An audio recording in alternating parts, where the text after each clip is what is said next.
Oh, I think it's absolutely wonderful that World Travel Market is 40 years old today. You know, it was, I started when it was 6 years old, back in 1986.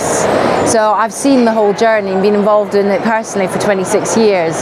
And when it first started, it was just a purely UK orientated focused show. Now you've got this global, industry gathering, which is attracting over 50,000 people from around the world, the amount of business it's done.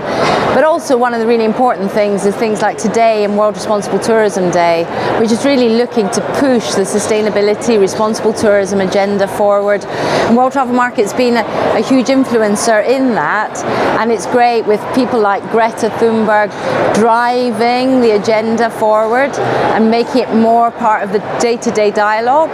That will just spur the industry on to achieve, I think, even greater things. So it's fantastic to be here. There are key moments that I recall very, very vividly. It was moving the event from Olympia, from Earl's Court to Excel. At that time, this area hadn't really been developed, and I was accused by the industry of taking World Travel Market to a Siberian wasteland.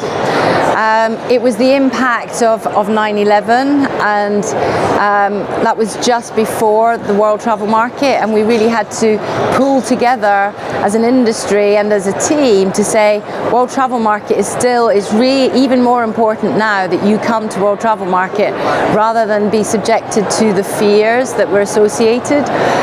It was the development of the Ministerial Summit, bringing private and ministerial governments together to discuss key issues. Another key development was World Responsible Tourism Day, the largest gathering of responsible tourism professionals in the world, really tackling the issues of sustainability and the breadth of that.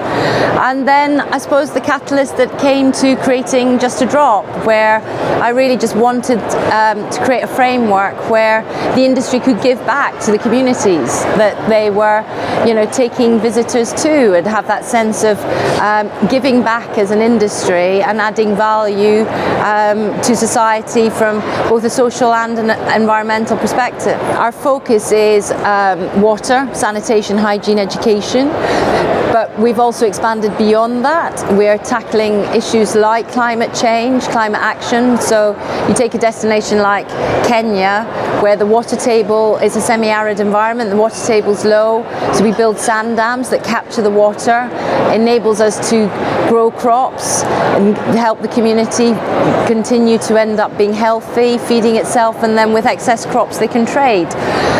It's looking at how do we keep girls in school through menstrual hygiene management. It's looking at soap making and how people can generate revenue, and opportunities to new income. So there's a very holistic perspective across Just a Drop, and it's about empowering communities to be able to help themselves by giving them a leg up in the support of the travel and tourism industry. It's been great partnering with South African Airways. Well, everybody knows when people come to World Travel Market, they get sore feet and they get thirsty. So we've been doing a water reusable, selling a water reusable bottle with different water stations around the show. That was kindly sponsored for us by South African Airways, and it's been great. We've sold out. So there's clearly a demand, there's clearly a desire, and it just helps reinforce that message about how we can do things better and differently and add value along the way.